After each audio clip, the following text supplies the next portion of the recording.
दोस्तों, मैं आरिफ खान एक बार फिर क्राइम एक्सपोजर न्यूज़ रूम से आपके सामने नए मुद्दों और ताज़ा खबरों के साथ।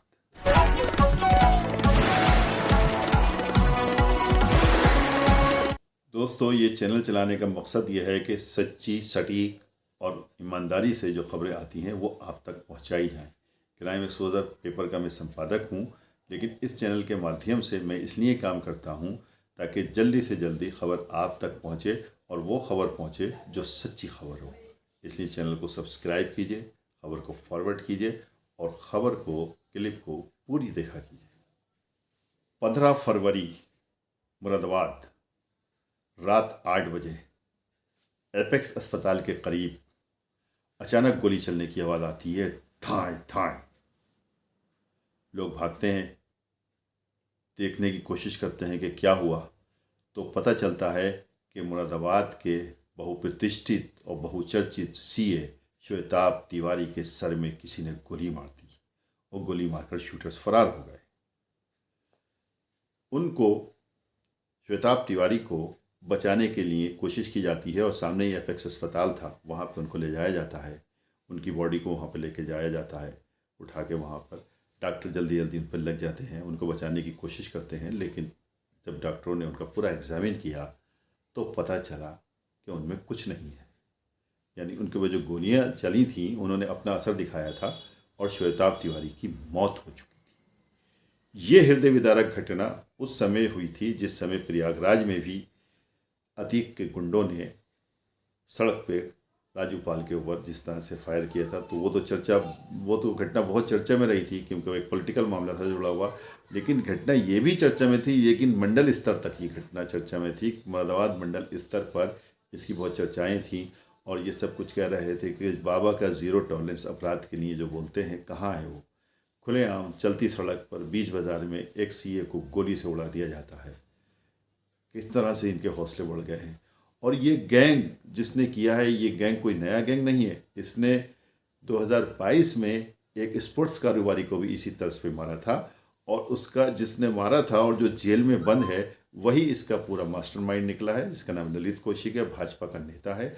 उसने ही जेल में बैठ के साजिश रची और उन शूटरों को हायर किया वहाँ से, और उसके बाद में जो है इनका मर्डर कर दिया गया, श्वेताब तिवारी की हत्या कर दी गई। यह सवाल कई खड़े होते हैं कि जेल में वो साजिश कैसे रचते हैं, जेल में उनके पास में क्या ज़राए हैं, क्या माध्यम है, किस तरह से इतनी फुल प्रूफ साजिश रची जाती है कि किसी की भी जान ले लेते हैं वहाँ से बैठे हुए। बहरहाल इस पर तो हम बाद में आएंगे।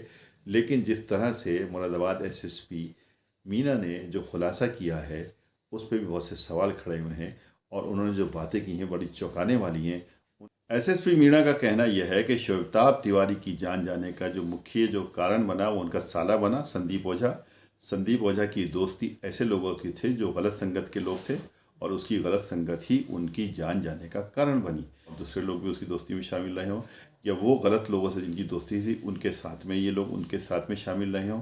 तो कहते ये हैं कि इस ग्रुप ने, ललित कौशिक ग्रुप ने संदीप ओझा से पूरी जानकारी प्राप्त की थी कि उनकी कितनी प्रॉपर्टी है, कितने एसेट्स हैं और श्वेताब तिवारी की कौन कौन सी संपत्ति कहाँ कहाँ है। जब उसके दिल में ये सुन के लालच आ गया कि श्वेताब तिवारी करोड़ों की नहीं बल्कि अरबों की संपत्ति के मालिक हैं, तो उसने ये साजिश रची और इस तरह से उसने जो है श्वेताब तिवारी की हत्या करवा दी। लेकिन सवाल ये पैदा होता है कि इस तरह से कोई किसी की कैसे हत्या करा सकता है जब उसको पता चल जाए कि उसकी इतनी प्रॉपर्टी है। मालूम तो सब लोगों को होता है एक शहर के अंदर में जिन्हें कितने अमीर लोग होते हैं और जिनकी प्रॉपर्टी के बारे में लोगों को मालूम भी होता है कि फ़लाँ आदमी इतने करोड़ों का आदमी है या फ़लाँ आदमी अरबपति है। तो उसको इसलिए मर्डर थोड़ी करा दिया जाता है कि उसकी प्रॉपर्टी को अपने कब्जे में ले लेंगे, क्योंकि जिस तरह से पुलिस की लॉजिक है कि उसकी गलत संगत से उन लोगों ने ये फ़ायदा उठाया और इसी सोच के लालच में कि इसके साले को अपने कब्ज़े में करके इसके साले को अपने कब्ज़े में करके इसकी प्रॉपर्टी को कब्ज़ा कर लिया जाएगा। तो ये कैसे मुमकिन है जबकि श्वेताब तिवारी के बच्चे हैं, 2 बच्चे हैं, छोटे हैं भले ही हैं 2 बच्चे, लेकिन 2 बच्चे हैं, बीवी है, जवान बीवी है उनकी, उनका पूरा परिवार है। तो मान लीजिए उन्होंने हत्या करा दी तो किस तरह से वो साले के ज़रिए उनकी प्रॉपर्टी हत्या सकते हैं। मान लीजिए ये राज नहीं भी खुलता तो वो किस तरह से ले लेते। प्रॉपर्टी के मालिक तो उनके बच्चे होते, उनकी बीवी होती, या वो क्या क्या तरीका अपने। बहुत से सवाल हैं ऐसे जो अपनी जगह पे खड़े हुए हैं। भारत पुलिस की थ्योरी है जिसको मानना है। कहते हैं कि संदीप ओझा की दोस्ती गुग्गू नाम के एक ऐसे शख्स से हुई थी जो गैंगस्टर में है और अच्छे कामों में उसको याद नहीं किया जाता है। उसके साथ में इसकी दोस्ती हो गई थी संदीप ओझा की। ये लवीना रेस्टोरेंट जो कांट रोड पर है उसमें रोज़ाना बैठा करते थे। वहीं पर इसकी मुलाकात ललित कौशिक से हुई और दूसरे लोगों से हुई, और वहीं से वो जानकारी इन्होंने हासिल की कि श्वेताब तिवारी की प्रॉपर्टी कितनी है, उनकी संपत्ति कहाँ कहाँ है। उसी लालच के तहत ये सब कुछ काम किया गया।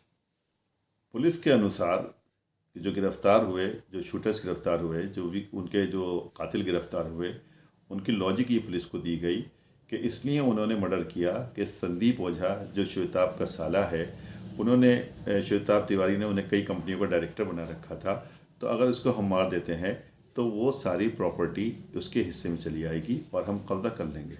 यहीं पे सवाल पैदा ये होते हैं कि आखिर अगर उसको मारने के बाद वो प्रॉपर्टी साले को कैसे ट्रांसफ़र होती। मान लीजिए डायरेक्टर है भी, तो उसकी बीवी, श्वेताब की बीवी, कैसे सब कुछ अपने भाई के नाम ट्रांसफ़र होने देती। पहले तो उसका आकलन करती कि भाई इस काबिल है या नहीं है, या कैसे क्या होगा, कैसे वो होगा, उसके बाद में ही ये काम किए जाते। तो ये सब कुछ जो एक आम आदमी की समझ में ये बातें आ सकती हैं, तो उन कातिलों की समझ में ये बातें क्यों नहीं आई जिन्होंने इतना बड़ा रिस्क लिया और एक पैसा नहीं लिया। इसके लिए कहते हैं कि उन्होंने सारा काम उधारी में किया। ये भी बड़ा सवाल है। जिस तरह से एसएसपी हेमराज मीना ने बताया है कि केशव सरन शर्मा ने ही उसकी गोली मारकर, श्वेताब तिवारी की गोली मारकर उसकी हत्या की थी और वो खाली है, उसको कोई पैसे नहीं मिले। अगर उसकी दूसरी थ्योरी पर पुलिस की गौर करें तब भी बहुत सी बातें जो हैं वो खटकती हैं। पुलिस के अनुसार केशव बहुत शातिर है, उसके ऊपर उत्तराखंड में कई मुकदमे दर्ज हैं, उसके ऊपर हत्या, लूट और न जाने क्या क्या मुकदमे उसके ऊपर दर्ज हैं। तो ऐसा शातिर अपराधी उधार में इतनी बड़ी शख्सियत का कैसे मर्डर करेगा? क्योंकि सब जानते हैं कि इतनी बड़ी शख्सियतों का अगर मर्डर होते हैं, कुछ दिन तक हो सकता है कि वो नाकाम पुलिस रहे उसको, लेकिन उसको एक ना एक दिन उसका पर्दाफाश करके रहती है। वैसे तो आजकल जो पुलिस इतनी हाईटेक है कि आम मर्डरों का पर्दाफाश हो जाता है। ये तो वो मर्डर होते हैं जिनके ऊपर से प्रेशर आते हैं, सरकार के प्रेशर होते हैं, शासन के प्रेशर होते हैं। तो पुलिस इसमें जी तोड़ मेहनत करती है और एक ना एक दिन उसका राजफाश हो जाता है। तो जो कातिल इसके लिए काम करते हैं उनकी बात ये समझ में रहती है कि हम जो काम करने जा रहे हैं इसमें कितना रिस्क है और कितना नहीं है। तो बिना पैसों के केशव ने ये रिस्क आखिर कैसे लिया? कहते हैं कि ये हत्यारे इतने चालाक और शातिर हैं कि जब उनका मर्डर किया इन लोगों ने, तो उसके बाद में ये उनके घर में उनकी संवेदना जताने में उनके साथ में रहे, उनको मशवरे देते रहे, कानूनी मशवरे देते रहे कि इससे काम करो, ऐसे काम करो, ऐसे काम करो। लेकिन पुलिस की पूछताछ में जब श्वेताब तिवारी की बीवी ने पुलिस को बताया कि इन लोगों से हमारा कोई मतलब ही नहीं है, ना ही ने हमने पहले कभी देखा है, तो पुलिस का माथा यहीं से ठनका था कि ये मुफ्त में मशवरा देने वाले आखिर कौन हमदर्द हैं। पुलिस ने ये भी बताया है कि ये तीनों हत्या आरोपी जो हैं बहुत शातिर हैं और लॉ ग्रेजुएट हैं। ललित कौशिक, केशव सरन और तीसरा, ये तीनों लॉ ग्रेजुएट हैं और उसके बावजूद इन्होंने ये काम किया।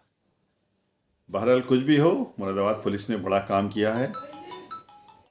मुरादाबाद पुलिस ने इन आरोपियों को पकड़ा है और बहुत मजबूती के साथ में इनके एविडेंस इकट्ठे किए हैं, इनके खिलाफ एविडेंस इकट्ठे किए हैं, सबूत इकट्ठे किए हैं और इनको मीडिया के सामने पेश किया है, कोर्ट में पेश किया है। अब देखना यह है कि कोर्ट क्या सज़ा देता है, न्यायालय से इनको क्या सज़ा मिलती है, श्वेताब तिवारी के परिजनों को इंसाफ कैसे मिलता है और कब मिलता है। वीडियो अगर पसंद आई हो तो लाइक कीजिए, शेयर कीजिए और चैनल को ज़रूर सब्सक्राइब कीजिए ताकि डायरेक्ट नोटिफिकेशंस आप तक पहुंचते रहे।